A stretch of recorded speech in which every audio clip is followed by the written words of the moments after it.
Oke, collab sama unit.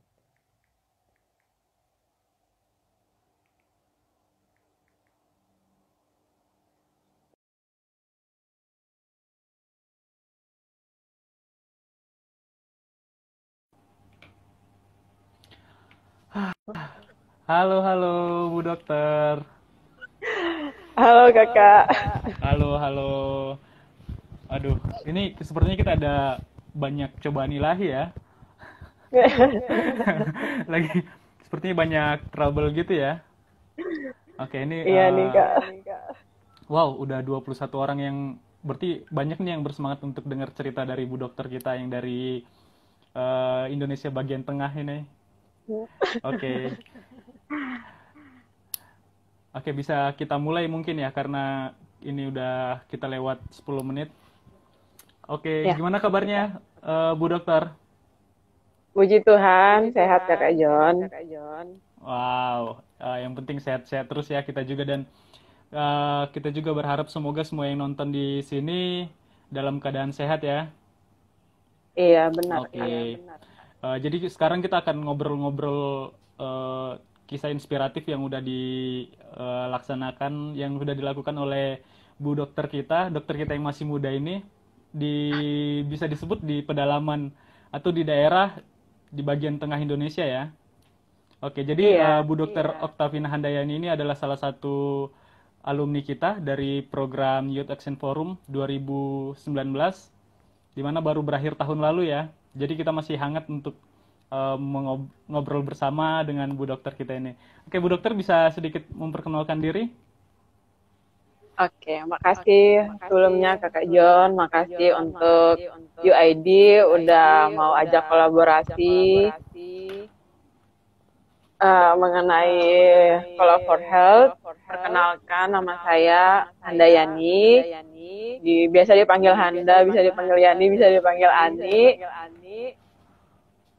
Saya lulus kedokteran itu wisudanya tahun 2017 bulan Januari, terus sudah menyelesaikan intensif 1 tahun di Alor, kemudian 3 bulan kerja di Ngada, dan sekarang tahun ketiga kerja di Sumba Timur. Dan sekarang lagi kerja di Puskesmas. Puskesmasnya itu jaraknya sekitar 2 jam dari kota, ya Wow, seperti itulah. 2 jam dari kota nama kotanya Kota Wengapu. Waingapo. Dan itu Iya, ditempuh 2 jam perjalanan menggunakan transportasi umum untuk bisa sampai ke lokasi iya, kerja. iya, naik. Di situ transportasi umumnya cuma ada truk kayu, Kak. Wow, jadi ini Bu Dokter setiap mau berangkat kerja itu naik truk kayu atau gimana? Awal-awal sih pakai truk kayu. Setelah udah berani sedikit ya bawa kendaraan. Tapi bawa Oh, kendaraannya motor aja. Kalau mobil itu kan jalannya sempit, lalu banyak oke. kendaraan besar dari arah sebaliknya kan ya takut juga sih, Kak. Oke. Gimana sih awalnya kok bisa penempatan di daerah gitu? Boleh sedikit cerita nggak, Bu Dokter?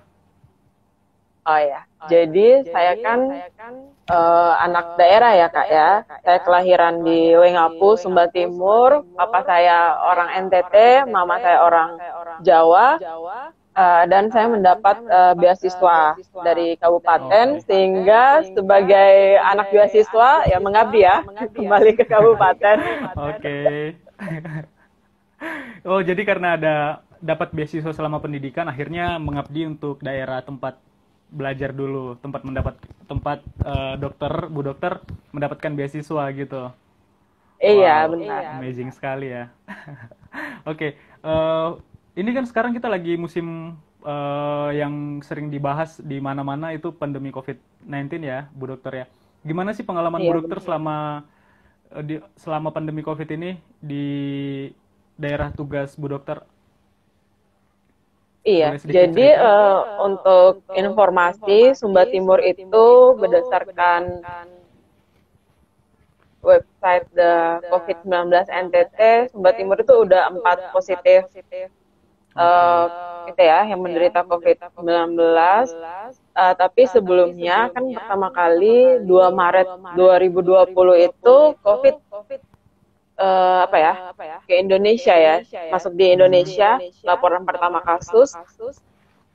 Jadi kami dokter-dokter di Sumba Timur itu dipanggil untuk pelatihan. Sekitar akhir Maret, kemudian saya dapatnya tanggal 28 Maret 2020.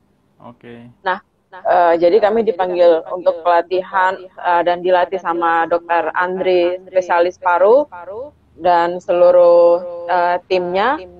Kemudian ya udah kami mendapat pelatihan itu, saya balik dong ke puskesmas. Nah, nama puskesmasnya maaf apa, sebentar ya. dokter? Ini suaranya bergaung.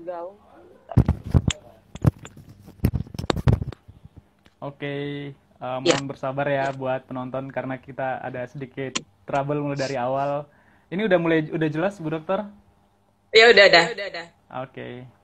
Kalau boleh tahu nama puskesmasnya apa tadi, Bu Dokter?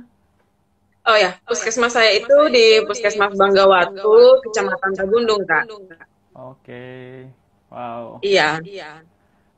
Jadi saya kembali ya, Kak ya. Jadi setelah kami dipanggil untuk pelatihan tanggal 28 Maret 2020 itu, saya kembali kan ke puskesmas. Kemudian saya menyampaikan apa hasil pelatihan itu kepada kepala puskesmas sebagai atasan saya. Dan memberikan, ini Kak, ya gimana kalau kita buat inovasi kayak gini di puskesmas kita. Lalu beliau setuju. Beliau benar-benar setuju, jadi kami tuh men-setting tempatnya. Misalkan sebelum masuk itu harus cuci tangan, kemudian tempat duduknya itu diberikan jarak, kemudian harus antrinya satu-satu dan memang memakan waktu lama.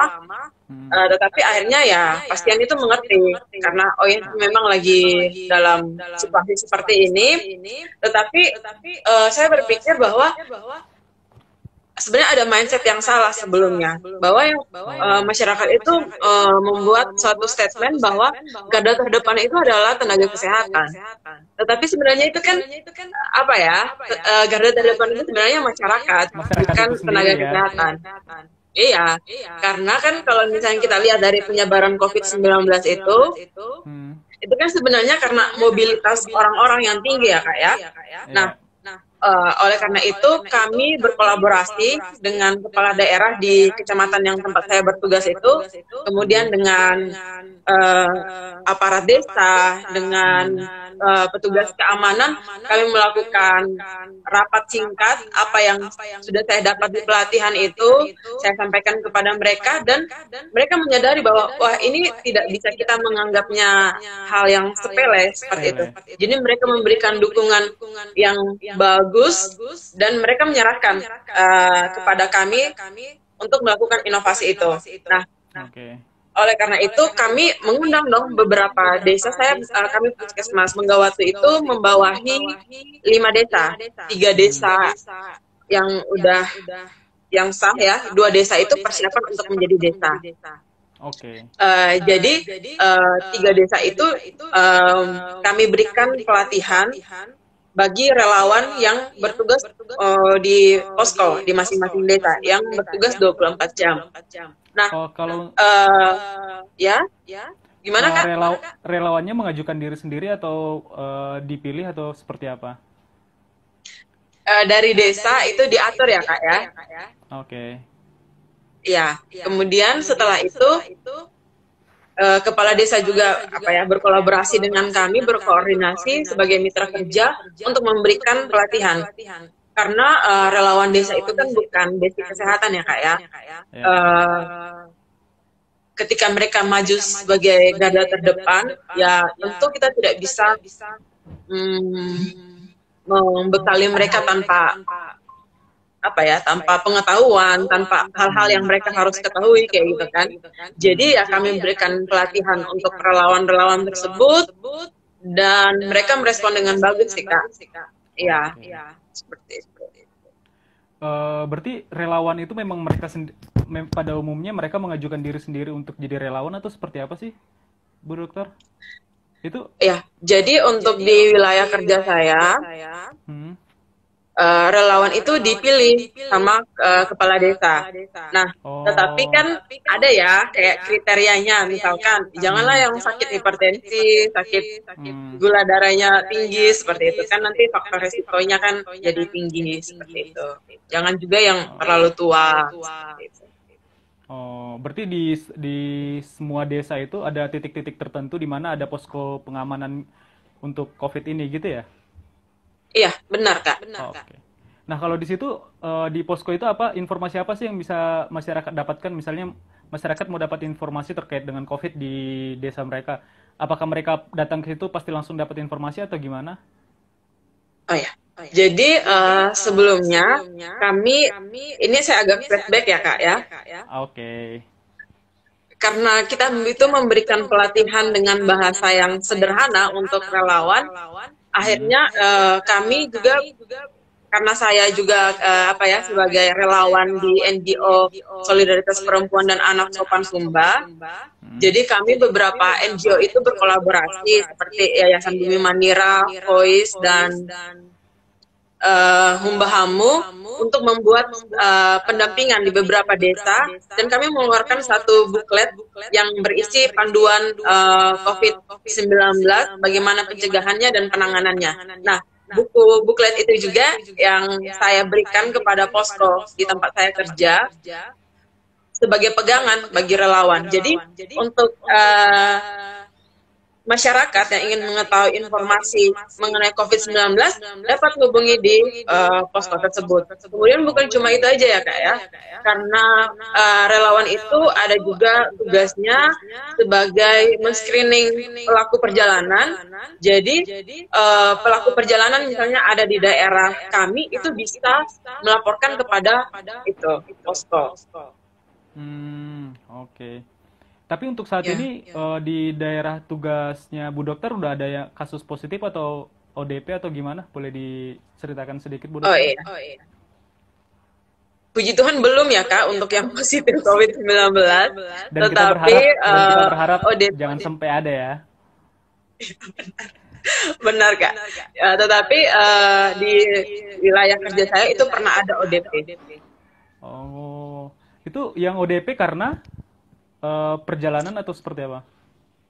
Iya, jadi saudara kami itu dia merupakan pekerja di luar negeri, Hmm. sehingga waktu datang ke wilayah kerja kami, dia lapor kok, dia lapor ke Paskes, Hmm. fasilitas kesehatan, dan memiliki gejala seperti itu. Oh, Sehingga dimasukkan dan dalam ODP. dan ketika dia berstatus ODP untuk tempat tinggal itu seperti apa di desa sendiri?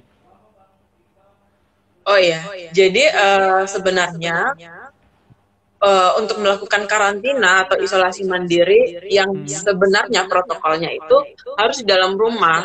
Kemudian di dalam rumah dalam satu kamar, kemudian Hmm. peralatan makanannya dipisah dan kamar mandinya juga kalau perlu terpisah seperti itu. Nah, tadi pertanyaannya gimana Kak? Untuk ini kayaknya Bu Dokter kita terlalu sibuk sehingga banyak pikiran mungkin juga. Dan kita juga Suaranya sempat-sempatkan bergaul. untuk interview. Jadi untuk pasien ODP tersebut itu perlakuannya seperti apa? Apakah dia tetap tinggal bersama keluarganya di rumah atau bagaimana perlakuan khusus dari desa untuk menangani Oh si iya. pasien ODP tersebut? Oh iya.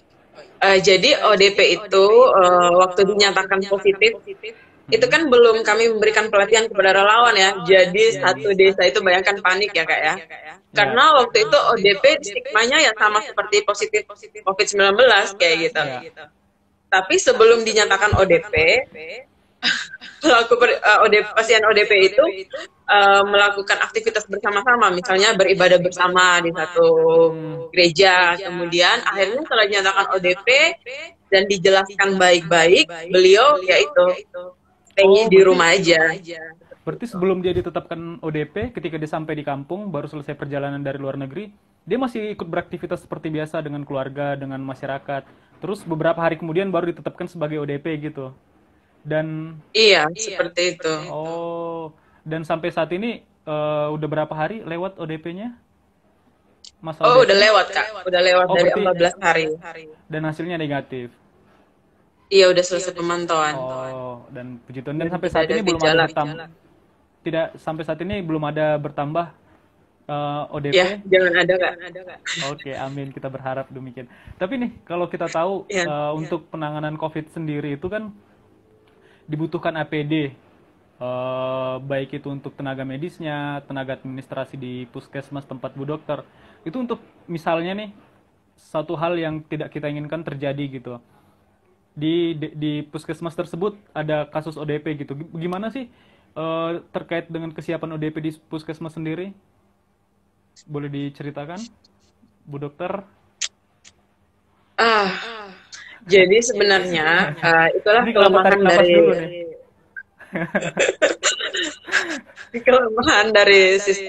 fasilitas kesehatan. Bukan Ya. hanya cuma di puskesmas kami, tapi saya juga mendengar cerita-cerita dari teman saya di luar Pulau Sumba. Mm-mm. Ya, jadi kami secara APD satu set itu tidak siap seperti itu. Pernah waktu saya memantau ODP selama 14 hari, yaitu cuma modal masker aja, Kak. Hanya Kayak gitu. bermodalkan masker. Itu masker Iya. N95 atau masker yang Masker bedah? bedah. Oh, dan Seperti dan itu. untuk dan tugas puskesmasnya setiap hari menggunakan masker.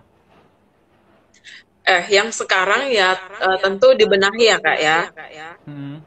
Jadi dari Dinkes, kemudian dari pemerintah sendiri terus mengupayakan APD. Jadi karena itu masker bedah sekali pakai tentu habis ya, Kak ya. Tetapi kami tetap disupport untuk selalu disediakan stok. Jadi kami itu ada masker bedah, kemudian dilengkapi juga sarung tangan, kemudian apalagi ya? Oh ya, diberikan ini cover suit itu 3. Oh, oke. Iya. Berarti untuk Selebihnya ya kami mencari donasi ya, Kak ya. berarti untuk sehari-hari pun di petugas di puskesmas tetap menggunakan APD ya untuk APD standar yaitu masker bedah. Ya, benar, Kak. Soalnya ya kalau misalnya tidak punya APD, kalau untuk teman-teman mitra kerja, saya tidak izinkan untuk pegang pasien seperti itu. Oke. Dan itu mereka Iya. setiap hari masker bedahnya diganti atau gimana? Misalnya itu diganti, apakah ketersediaan masker itu sendiri cukup untuk sampai beberapa waktu ke depan? Ya, masker bedah itu diganti kalau misalkan udah basah ya, Kak ya. Kalau basah memang itu harus wajib diganti. Nah, kalau untuk mengenai stoknya kita tidak tahu ya. Ini akan berakhir kapan COVID ini dan kira-kira stoknya itu bisa mencukupi kayak gitu kan. Lalu setiap hari itu saya mendapat jatah 1 handscoon, 1 masker. Oke. Nah, saya itu sekarang punya 5 masker bedah. Bukan berarti saya menimbun ya, Kak ya. Artinya itu masker yang lama itu selama 5 hari itu saya pakai terus karena sayang loh, Kak, dibuang. Ya, betul.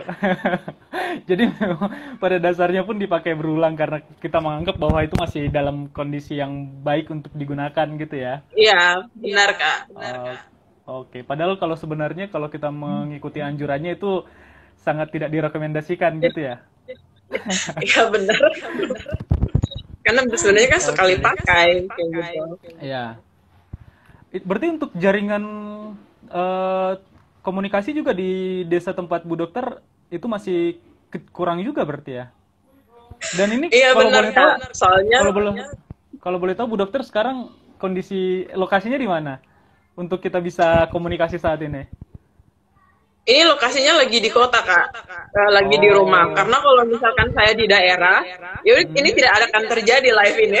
Karena di sana tuh tidak ada sinyal kayak gitu. Sinyal internet, sinyal telepon biasa seluler tidak ada, listrik tidak ada, air susah. Nah, Listrik gitu. sama sekali nggak di lokasi Tidak ada. maksudnya? Kita pakai solar cell. Oh, I see. Oke. Iya. Terus kalau misalnya mau telepon atau mau ya carilah WhatsApp masuk sedikit kayak gitu, itu harus ke Bukit Sinyal. Wow, Namanya dan Bukit Sinyal. karena sinyal hanya ada di lokasi itu gitu. Hanya ada di situ. Oke. Berarti Bu Dokter sendiri untuk berangkat ke kota itu ada waktu-waktu tertentu nggak dalam 1 minggu? Apakah dalam 1 minggu 7 hari kerja itu selalu berada di kota atau misalnya seperti kita jam kantor, hari kantor Senin sampai Jumat, Sabtu Minggu bisa kembali ke kota atau gimana?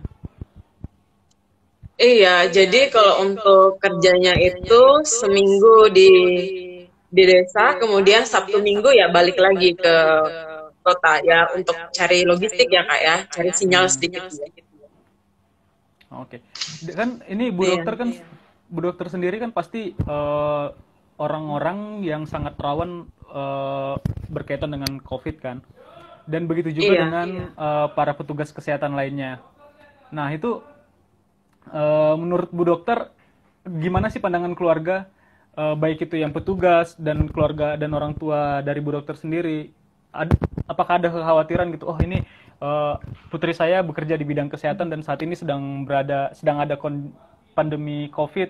Ini ada atau tidak kekhawatiran seperti itu dari keluarga atau dari keluarga-keluarga petugas di puskesmas? Boleh sedikit diceritakan nggak? Jadi kan kakak saya itu adalah radiografer yang bertugas untuk ronsen pasien ya Kak ya. Nah Ya. itu juga dipanggil dong untuk pelatihan. Hmm. Jadi kami ada itu 2 orang yang dari di rumah yang dipanggil untuk pelatihan. Ya mama saya sedih, dikira anaknya tidak akan pulang lagi. Oh, ada kekhawatiran seperti itu pasti ya. Iya, ya tapi ya karena panggilan tugas ya Kak ya, jadi ya Ya. diiringi dengan doa ya. Ya, tentu pasti tenaga medis dimanapun itu juga keluarganya juga pasti sedih. Apalagi dokter saya yang spesialis paru yang menangani di rumah sakit itu udah nggak pulang lagi dia. Oh, oke.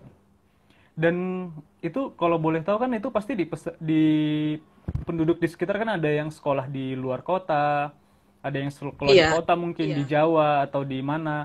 Itu ada kasus nggak bahwa sekarang kan lagi sekolah-sekolah juga lagi libur, kampus-kampus juga lagi tutup dan mereka semua kuliah dari rumah, kuliah online. Ada nggak mereka yang pulang ke daerah di desa tempat Bu Dokter bertugas? Dan gimana sih perlakuan Ya, dari masyarakat sendiri? iya, ada. Jadi itulah tugas dari apa ya posko dan relawan. Jadi memberitahukan kami kira-kira ini ada tidak orang baru atau pelaku perjalanan yang baru tiba. Nah, Hmm. jadi karena masyarakat itu udah mengerti ya Kak ya, bisalah mengerti maksud kami, ya mereka merespon, memberitahukan kepada kami. Jadi kami tim puskesmas turun ke lapangan untuk menilai ini masuk ke pelaku perjalanan saja atau Hmm. masuk di ODP atau PDP seperti itu. Kemudian tetap dipantau selama 14 hari dan wajib di karantina. Jadi bukan hanya cuma pelaku perjalanan aja yang diberikan sosialisasi, tapi seluruh keluarga juga. Oke. Dan mereka di karantina. Di karantina itu di rumah masing-masing atau ada lokasi tertentu yang disediakan oleh desa atau gimana? Untuk di desa wilayah kerja saya itu masih di rumah masing-masing ya Kak ya. Oh. Tetapi ini yang akan kami godok kembali. Kalau misalkan ini kan udah Sumba Timur itu positif 4 ya Kak ya. Kalau Ya. misalkan ada lagi bertambah, ya kami mau ngomong sama aparat desa untuk buat isolasi terpusat. Itu. Isolasi terpusat dalam arti disediakan satu tempat mereka untuk Iya, tinggal sementara waktu untuk melewati masa 14 hari itu gitu. iya benar Kak. Karena kan udah sekolah ndak itu lagi ya, ndak ada lagi. Kemudian ibadah juga ndak ada lagi. Mungkin bisa digunakan apa ya tempat-tempat publik seperti itu. Hanya ada sih cerita lucu karena saya juga relawan di NGO kayak seperti itu. Jadi kan dilakukan pendampingan nih di satu desa. Tapi desanya itu belum ada ini anggaran desa karena dia masih melekat pada desa induk. Kemudian setelah diberikan pendampingan seperti itu, dia merespon bagus dong. Jadi ada pelaku perjalanan baru pulang, kemudian itu disediakan satu rumah warga untuk dilakukan isolasi mandiri selama 14 hari. Dan gimana ya Kak ya, itu buat kita tenang aja karena orang bilang kan kalau cerai waktu masa Covid ini harus bercerai-berai untuk supaya tidak terkena Covid. Tapi sebenarnya itu kan budaya Sumba, budaya Indonesia itu kan gotong royongnya tinggi ya Kak ya. Yeah. Nah, jadi untuk yang teman-teman saudara kita yang pelaku perjalanan itu disediakan makanannya. Jadi tapi tidak dikasih langsung tidak langsung ke rumah, tetapi diletakkan di balai-balai atau bambu yang bentuknya seperti dipan di halaman rumah itu. Kemudian disimpan di situ, kemudian diantar air minumnya. Kemudian mungkin karena bosan, akhirnya mereka dari desa itu berikan kerjaan kepada pelaku perjalanan itu. Oh. Itu kerjanya apa ya? Pekerjaan itu disuruh gembala itu kambing. Oh, tetap di bukit, diberdayakan ya jauh kan? Ya. Iya, biar tidak bosan kan. Ya, katanya sekalian berjemur di matahari biar sistem imunnya kuat, kata ini orang desa kayak gitu. Berarti sekalian dimanfaatkan juga energi yang mereka dapatkan setiap hari dari masyarakat gitu ya. Dan kalau misalnya di desa gitu pasti ada pasar ya untuk aktivitas mereka di sana. Itu masyarakat pada umumnya sudah menggunakan masker atau gimana? Sekarang pasar itu udah ditutup ya Kak ya. Tetapi orang yang berjualan berkeliling dengan pick up atau mobil itu masih diizinkan. Kemudian daerah tempat kerjanya saya itu adalah daerah wisata Pantai Tarimbang. Jadi Pantai Tarimbang itu untuk wisata udah ditutup. Tetapi kalau misalnya ada kunjungan, misalnya keperluan pemerintah desa tetap diizinkan, kemudian tetap dilakukan protokol kesehatan. Dan untuk di daerah saya, yaitu pemerintah desanya udah membagi masker ya untuk masyarakatnya. Jadi ya kalau jalan-jalan mereka udah pakai masker, mengerti. Ya meskipun kadang-kadang juga kan tidak terbiasa ya Kak ya. Kalau misalnya pakai masker pas ngomong dibuka kayak gitu, nanti diingatkan lagi seperti kayak gitu. Berarti memang karena pada dasarnya pun ketika kita berada di desa itu etika berbicara itu memang harus dibuka maskernya gitu. Kalau kita misalnya ngobrol, masker ditutup itu seperti kurang sopan gitu. Mungkin. Akhirnya masyarakat sering buka gitu. Okay. Iya, seperti itu. Oke, ini kita kami harapkan bahwa ketika kita udah memberikan pengetahuan kepada masyarakat terkait COVID-19, ya selaras ya dengan cara merespon mereka dengan perilaku sehari-hari seperti itu. Jadi ya pendidikan itu penting sebenarnya sih Kak. Oke, ini kebetulan selama kita ngobrol nih udah banyak pertanyaan yang masuk. Ini wow, sepertinya respon dari para penonton bagus banget ya. Oke, kita sekarang masuk ke sesi tanya jawab ya, Bu Dokter ya. Ini ada pertanyaan dari, kok pertanyaannya seperti ini sih, tapi ya oke lah. Ini pertanyaan dari @nopetrus, Bu Dokter sudah punya calon kah? Oh, teman kuliah saya itu, dia dokter di Lembata. Oke. Oke, berarti kita skip ke pertanyaan kedua ya. Ini ada dari @fumikaze. Hal apa yang paling menantang dalam mengedukasi masyarakat sekitar untuk memerangi COVID-19 ini? Hal yang paling menantang ya? Ya, dalam mengedukasi masyarakat. Jadi ada masyarakat yang belum mengerti bahasa itu ya Kak ya, bahasa Indonesia yang fluent seperti kita bicara, seperti kayak gitu. Jadi waktu kami melakukan penyuluhan keliling, ya dibantu. Misalnya ada warga yang bisa berbahasa Sumba, kemudian diterjemahkan seperti itu. Lalu karena mereka juga bukan basic kesehatan, tentu penerimaannya berbeda ya Kak ya. Jadi itu harus ekstra sabar. Kemudian kita tidak bisa memberikan pendampingan atau sosialisasi itu satu kali. Jadi harus berulang-ulang kali biar ya semakin refresh, semakin diingat kembali. Seperti itu. Oh, berarti kendalanya lebih ke komunikasi ya, gimana cara menyampaikannya biar masyarakat mudah memahami dan gimana penggunaan bahasa Indonesia yang tepat karena keterbatasan komunikasi gitu ya, bahasa dan lain-lain. Iya, Oke, benar. Ini kita masuk ke pertanyaan berikutnya dari Ed Indira pasti ini Ibu Indira ini adalah CEO kita dari UID, jadi kebetulan ada pertanyaan dari beliau. Apakah APD cukup tersedia untuk dokter dan tenaga kesehatan di Sumba Timur? Ini pertanyaannya lebih ke Sumba Timurnya. Oh ya, baik. Ini saya juga mendapat informasi dari teman-teman saya yang bekerja di puskesmas bahwa ya rata-rata puskesmas itu tidak mempunyai APD yang cukup memadai ya Kak ya. Ada tetapi tidak cukup memadai. Misalkan itu kan APD itu kan lengkap mulai dari kacamata, masker, kemudian tutup kepala semua sampai sepatu boot. Tetapi kami punya itu tidak lengkap. Lalu misalkan jumlah ada dari kami mendapat sudah 5 ya, kami kumpul-kumpul dapat 5 kayak gitu. Kemudian apa lagi? Oh ya, jumlah pegawai di puskesmas itu ada 26, tetapi APD itu maksudnya cover suite itu adanya 5. Nah, sisanya itu harus gimana kayak gitu. Dan semua mengalami kendala yang sama. Oke, berarti memang banyak keterbatasan ya terkait di APD. Ya, benar. Di 2 puskesmas itu situasinya sama? Di 2 puskesmas yang berdekatan yang Bu Dokter sebutkan tadi? Iya, benar Kak. Oh, berarti memang banyak.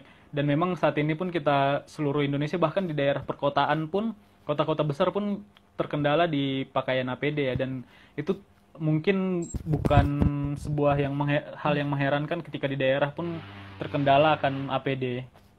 Oke, ini berarti kita masuk ke pertanyaan berikutnya dari Ed Rahmialudin. Terus gimana kalau sudah seperti itu, antisipasinya bagaimana Ibu Dokter? Ini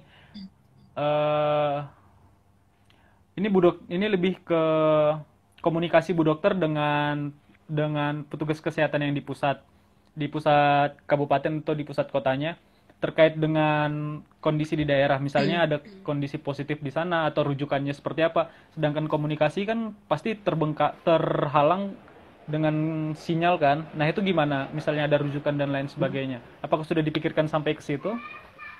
Ya. Jadi untuk pelatihan tanggal 28 Maret itu kami udah berkoordinasi harus gimana nih. Kemudian harus gimana kalau misalnya ada kejadian di daerahnya saya dan harus konsultasi ke posko seperti itu. Jadi kami udah membagi tugas di mana pelaku perjalanan, ODP, PDP itu PDP ringan itu adalah ranah puskesmas, sedangkan untuk PDP berat itu adalah ranah dari rumah sakit dan dijemput oleh posko. Nah, kami bersyukur karena kabupaten itu mempunyai posko COVID-19 Sumba Timur dan mereka sangat merespon. 1 kali 24 jam itu bisa dihubungi, baik lewat WA, telepon, seluler, SMS, mereka pasti balas. Jadi ya tentu susah ya Kak ya. Ya, tetapi ya di saat-saat begini semua orang ya tidak boleh egois. Kalau memang capek ke Bukit Singal ya mau gimana ya, harus capek lah kayak gitu. Dan hanya itu salah satu-satunya cara yang bisa ditempuh gitu ya. Iya, satu-satunya cara. Iya, benar. Oke. Nah, ini ada satu pertanyaan lagi dari Jini Nici. Mungkin gitu ya bacanya ya. Kak, Jini Henci. Ya. Jini Sinci. Kak, kalau isolasi terpusat apakah tidak berpengaruh kemungkinan dalam penyebaran COVID-19 tersebut? Misalkan mereka satu ruangan, bukankah itu lebih rentan? Nah, ini pertanyaan menarik ya. Jadi sebenarnya kalau suatu daerah itu membuat isolasi terpusat untuk pelaku perjalanan, kita kan punya konsep penyebaran COVID-19 itu karena mobilitas orang-orang. Nah, ketika ada orang luar datang ke daerah kita langsung blok dong dengan melakukan isolasi terpusat. Tetapi benar-benar dengan menekankan protokol kesehatan. Misalkan harus satu kamar sendiri, tidak boleh kayak asrama putri yang kayak bercerita, berbagi cerita kayak gitu, jangan seperti itu. Kemudian peralatan makannya terpisah, dan kalau perlu kamar mandinya juga terpisah, karena itu kan ditemukan bahwa di dalam tinja atau kotoran mulut itu kan ada virus COVID-19 ya. Sehingga ya kalau bisa kamar mandinya juga itu harus terpisah. Jadi isolasi terpusat itu bukan berarti kita mengumpul orang dalam satu ruangan, tetapi tempatnya aja yang terpusat, tetapi tetap menekankan dalam protokol kesehatan. Oke, tempat tidurnya terpisah di kamar-kamar yang berbeda gitu. Dan untuk saat ini sudah berapa orang yang pernah di karantina terpusat di desa tempat Bu Dokter? Kalau di desa saya itu belum ya Kak ya, tetapi di desa pendampingan yang dari NGO itu ada satu desa yang sudah melakukan 2 karantina terpusat bagi ODP. Yang tadi yang saya cerita itu. Yang dibuat jadi pengembala. Iya, pengembala kambing. Oke. Jadi mereka dan di satu rumah yang sama, kamar yang berbeda, tapi masih melakukan aktivitas yang sama gitu ya? Kebetulan itu dalam waktu yang berbeda ya Kak ya. Oh, oke. Jadi masuk dulu yang pertama, ketika yang pertama udah kebetulan sudah melewati masa 14 hari, baru kebetulan masuk lagi yang orang kedua. Iya benar. Oke, berarti tapi nanti mungkin ketika yang masuk itu lebih dari 2 atau 3 orang, mungkin di situ tantangan yang lebih serius dihadapi gitu ya. Iya benar. Terkait dengan ketersediaan tempatnya, ketersediaan dan lain-lainnya lah gitu. Berarti gitu kurang lebihnya ya. Iya benar. Iya, karena itu tetap akan jadi PR ya Kak ya, mengenai bangunannya, mengenai logistiknya harus bagaimana, seperti itu. Oke. Berarti sampai sejauh ini pertanyaan kita udah cukup banyak, dan kita kalau dari Bu Dokter sendiri ada nggak yang ingin Bu Dokter sampaikan ke masyarakat, ke kita, ke saya, ke penonton, dan mungkin ke yang akan menonton berikutnya juga, ke apa sih yang bisa Bu Dokter sampaikan ke kami biar kami lebih termotivasi dalam membuat sesuatu yang kaitannya dengan COVID-19 ini? Oh ya Kak. Dalam situasi seperti ini tentu semua orang tuh mengalami masa sulit ya. Bukan hanya tenaga kesehatan saja. Orang yang lagi sedang melakukan karantina pun itu sebenarnya itu adalah berjuang, benar-benar berjuang untuk survive dalam rumah aja, apalagi anak-anak kos yang cuma 3x4 meter seperti kayak gitu. Tapi di sini yang ingin saya sampaikan bahwa partisipasi dari seluruh masyarakat itu benar-benar dibutuhkan saat ini. Baik dukungan, doa bagi kebijakan pemerintah dan tenaga kesehatan yang bertugas di lapangan. Sebenarnya sih tidak boleh ada egois ya Kak ya, dalam situasi seperti ini, mementingkan diri sendiri. Ya gimana caranya ya, harus rendah hati, harus dengar-dengaran dengan aturan pemerintah yang menyebutkan bahwa harus tinggal dalam rumah. Itu sebenarnya kayak udah jadi ya tinggal dalam rumah, hashtag tinggal dalam rumah kayak gitu.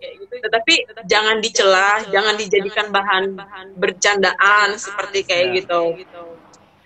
Ya banyak baca-baca seperti itu, karena untuk tenaga kesehatan kalau misalnya sudah ada yang positif, tracking kasusnya itu akan jadi sulit ya Kak ya, untuk mencari dia ini pernah kontak sama siapa saja seperti itu. Tetapi ya seringkali juga ada saya baca tenaga kesehatan itu dikucilkan. Bukan hanya cuma tenaga kesehatan, bahkan yang baru dikatakan pelaku perjalanan, ODP, PDP aja yang belum terbukti positif itu juga dikucilkan. Ada stigma ya seperti itu. Akhirnya mereka takut gitu untuk bisa apa ya, kalau misalnya ada kasus yang tracking, mereka takut untuk menampilkan bahwa saya pernah kontak dengan seperti itu. Nah itu yang akan membuat susah seperti itu. Jadi ya kita harus dukung juga saudara kita yang sedang dikarantina dan isolasi mandiri. Kalau misalnya mereka susah, ya kita tolong dengan apa yang kita punya seperti itu. Karena sebenarnya mereka itu adalah orang-orang yang berjuang untuk melindungi kita. Seperti itu. Dan jadi, ya mindset garda terdepan itu sebenarnya masyarakat, bukan tenaga kesehatan. Oke, itu yang semoga nanti bisa kita ubah pelan-pelan dari pandangan masyarakatnya seperti apa, dan kita bisa menganggap bahwa kunci utama bukan di tenaga kesehatan tapi di diri kita sendiri gitu.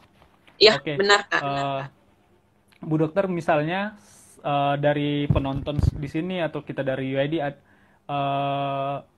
bisa melakukan sesuatu untuk membantu inisiatif Bu Dokter selama di daerah Bu Dokter. Apa kira-kira yang paling Bu Dokter butuhkan yang bisa kami support, maupun dari penonton ada yang mau support? Ya, jadi sebenarnya posisi saya di sini bukan hanya bertanggung jawab untuk wilayah puskesmas saja ya Kak ya, tapi saya juga bertanggung jawab untuk masyarakat di wilayah kerja saya. Karena bagi saya prinsip itu saya harus melindungi semuanya, bukan hanya cuma satu orang aja. Karena kalau satu orang udah terkena, ya udah itu semuanya bisa terkena. Nah, kalau untuk tenaga kesehatan, tentu yang kami butuhkan itu ya adalah APD ya Kak ya, seperti itu. Kemudian untuk masyarakat sendiri yang bisa mereka buat bertahan tinggal di desa dan tidak ke kota, itu sebenarnya adalah karena mereka ke kota itu karena membeli bahan makanan ya Kak ya. Oke. Nah, jadi yang mereka butuhkan itu adalah ketahanan pangan seperti itu. Tetapi itu perlu dipikirkan lebih lanjut karena kan kita tidak mau tahu gitu setiap hari kan tidak bisa. Kita harus memberdayakan masyarakat juga. Jadi kami itu dari tim relawan NGO, kami mendaftar tanaman-tanaman yang bisa tumbuhan tanaman pendek kayak gitu tuh. Saya kan bukan di situ ya Kak, jangka pendek kayak gitu, yang bisa digunakan untuk masyarakat untuk bertahan selama masa pandemi ini seperti itu Kak. Berarti dan dukungan doa. Oke, pasti.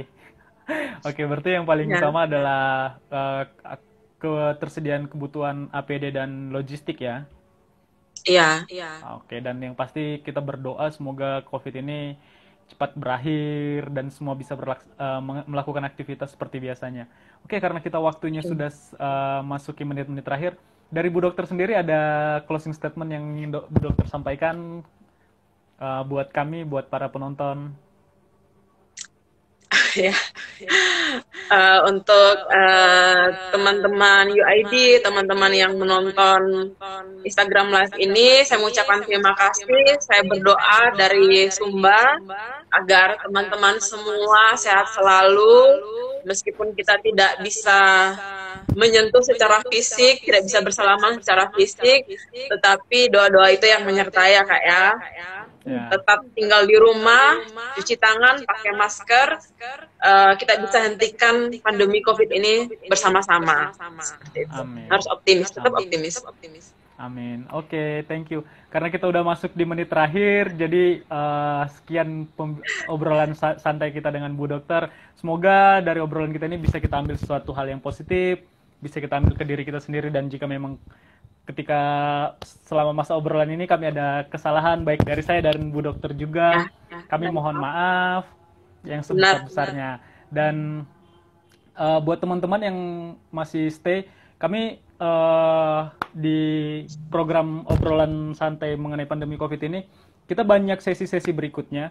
Itu dalam satu hari kita ada 2 sesi. Jadi kalau teman-teman mau nonton, kita ada lanjut lagi di hari Senin, Selasa, dan Rabu. Dan itu dengan heroes-heroes kita yang jauh lebih luar biasa lagi. Walaupun bukan berada di daerah, tapi ini mungkin ada yang berada di kota, ada yang berada di mana. Tapi itu semua heroes kita yang jauh-jauh eh, memberikan atensi mereka untuk melawan pandemi COVID-19 ini. Oke, stay tune ya teman-teman untuk hari Senin jam 11 sampai jam 12 siang dan jam 4 sore sampai jam 5 sore. Untuk Bu Dokter sendiri nanti ketika kita udah selesai live ini, mohon bisa di-share di IG biar kami bisa dari UID bisa download kembali karena kita live-nya dari IG Bu Dokter. Jadi Siap. jangan dihapus video, share video baru kami bisa nanti download kembali untuk kita posting di Baik. Instagram UID. Oke, thank you Bu Dokter. Semoga kita dalam keadaan Iya, sehat terus ya Bu Dokter. Terima kasih atas ya, sharing-sharingnya. Semoga lancar ya, selama bertugas dan jangan pernah dijauhkan dari segala penyakit. Amin. Oke, amin, thank you Bu amin, amin, Dokter. Kak. Terima kasih. Oke, dah. Ini selesai ya, Kak, ya? Saya tekan Iya, selesai. iya selesai dan disimpan ya di story di share ke story. Ya, siap, siap, siap, siap, Kak, siap, Oke, Kak. thank you. Ya, oke, ini selesai. Akhiri.